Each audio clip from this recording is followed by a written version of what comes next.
ወደ መጀመሪያው ዜና አልፋል። ኢትዮጲስ በዋርካ አካዳሚ ተገኝታ ነበር። በዚያም ከልጆች ጋር አዝናኝና አይረሴ ጊዜያቶችን አሳልፋ ተመልሳለች። ዝርዝሩ ምን ይመስላል የሚለውን ባልደረባችን ቢጣ ታቀርብልናለች። እንከታተል። ሰላም ጀቱ እንዴት ነህ? ዛሬ እንግዲህ በዋርካ አካዳሚ ተገኝቻለሁ። ኢትዮጲስ መጣለች። ኢትዮጲስ ብዙ ፕሮግራሞችን አዘጋጅታ ለጓደኞቿ ተረት እንቆቅልሽ ልትነግራቸው ተዘጋጅታለች። ለማየት እኔም ጋጉቻለሁ። እኔ ከምነግር ፕሮግራሙን እንከታተለው። ጀቱ በራሪው ቤተሰብ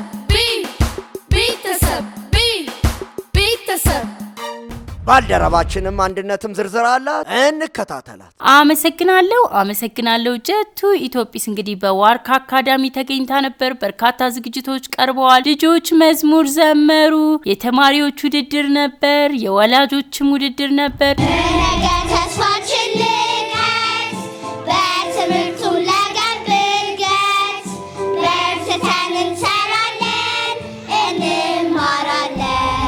ኢትዮጲስም ተረት አቀረበች። ውዝዋዜ፣ ሰርከስ፣ ሂፓፕ ትዕይንትም የዝግጅቱ ማድመቂያዎች ነበሩ።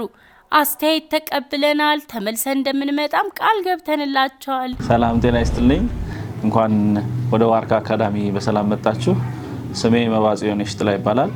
የዋርካ አካዳሚ መስራችና ስራ አስኪያጅ ነኝ። ኢትዮጲስም ደግሞ እኛ ጋር መጣ ልጆችን ለማዝናናት ለማጫወት በጨዋታም ደግሞ ቁም ነገርና ትምህርትን ለመስጠት ስለመጣች በጣም ደስተኞች ነን። ስለመጣችሁ ስለጎበኛችሁን እናመሰግናለን። ስሜ እንጆሪ ከተማ ይባላል። በዋርካ ትምህርት ቤት ማስተምራቸው ሁለት ልጆች አሉኝ።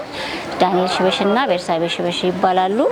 አሁን ላይ ዛሬ ላይ እዚህ የተገኘሁትኝ ኢትዮጲስ ጋር በኢትዮጲስ በተዘጋጀው ፕሮግራም ትምህርት ቤቱ ባዘጋጀው ፕሮግራም ልጆችን ከኢትዮጲስ ጋር ባለው ጨዋታ ለማጫወት ነው የተገኘሁትና የነበረው ቆይታ በጣም ጥሩ ነው።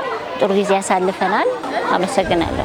ስሜ ሙሴ በካሪስ ይባላል። የዋርካ አካዳሚ የመጀመሪያ ደረጃና መካከለኛ ደረጃ ትምህርት ቤት ዳይሬክተር ነኝ። ኢትዮጲስ በዋርካ ተገኝታ ይህንን ፕሮግራም በጣም ስላቀረበችልን ደስ ብሎናል።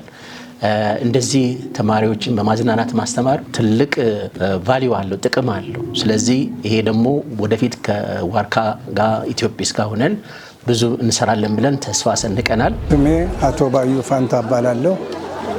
አንድ ልጅ ነው እዚህ ትምህርት ቤት ማስተምረው። ዲቦራ ባዩ ትባላለች። የነበረው ቆይታ በጣም ቆንጆ ነው። የመጀመሪያም ጊዜ ስለሆነ በጣም ቆንጆ ነው።